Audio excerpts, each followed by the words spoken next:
Hello, everyone. Let me start by saying how good it feels to be here at the Kerala Lit Fest, reading poems aloud in these cataclysmic times. Home, for many of us, has turned into something of a cage or a trap. And yet, surely those of us who have homes in this impoverished nation of ours should first be grateful for the roofs above our heads and the walls that keep us safe. So I begin with a poem called Housewarming, which of course is what one does when one moves into a new house, a way of turning a house into a real home. And I hope my octogenarian parents are watching this because it's about them creating me 50 years ago in a tent in East Africa. Housewarming. I was conceived in a tent, the savannahs talkative, brief rain after dusk, the risen moon a slim crescent above cratered Kilimanjaro. And amongst those humming tides of grass, vibrant with the memory of wildebeest hooves, those campfires, mudpaths, jeeptracks, ropes, and cloudless shards of black firelit sky rent by eagle cries and antelope hoots. There was joy, surely, as there is here, looking up from an armchair, approaching 40, at this pair of newly polished wooden heads, brought home from East Africa, with a roll of Super 8 and bagfuls of negatives. One of them developed, enlarged, mounted, nailed and hung up to reveal this creased sleeping lion, reported to have been heard at dawn, snoring outside the tent I was conceived in. Sitting here alone for weeks in lockdown, I found myself returning to the sonnet as a form after 25 years. And I think this has something to do with the sense of home turning into something of a cage, because the sonnet is essentially a cage-like form.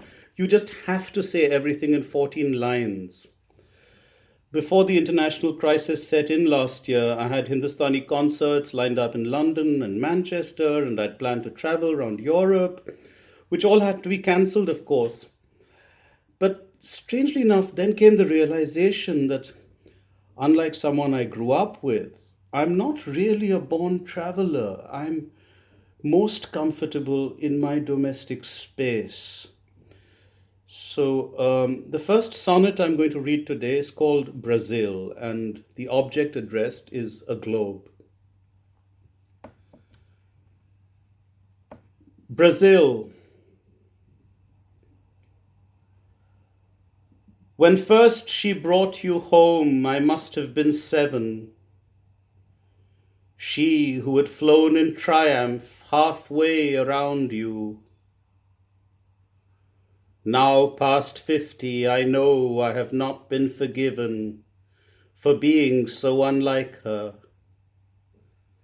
The countries I have visited are few.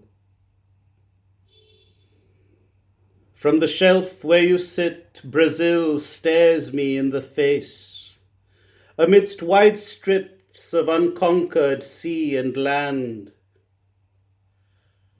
Surely it's no crime to stay rooted to one place.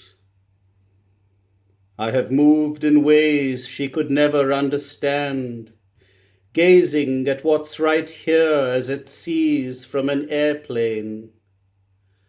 And there's some comfort there, though I remain drawn to that glorious curve she drew, traversing with a single finger one half of you, the circle she began and left me to complete.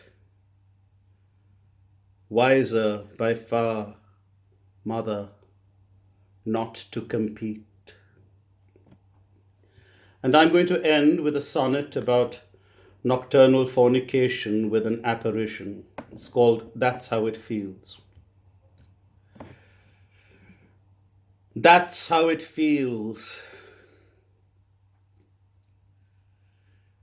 You claimed you preferred the safety of public spaces, to appear at bookstores, a park, a hotel pool.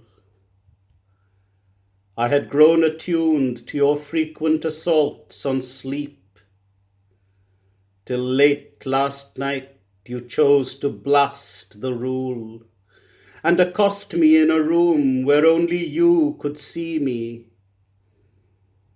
Your eyes held mine with a stare hell-bent on slaughter.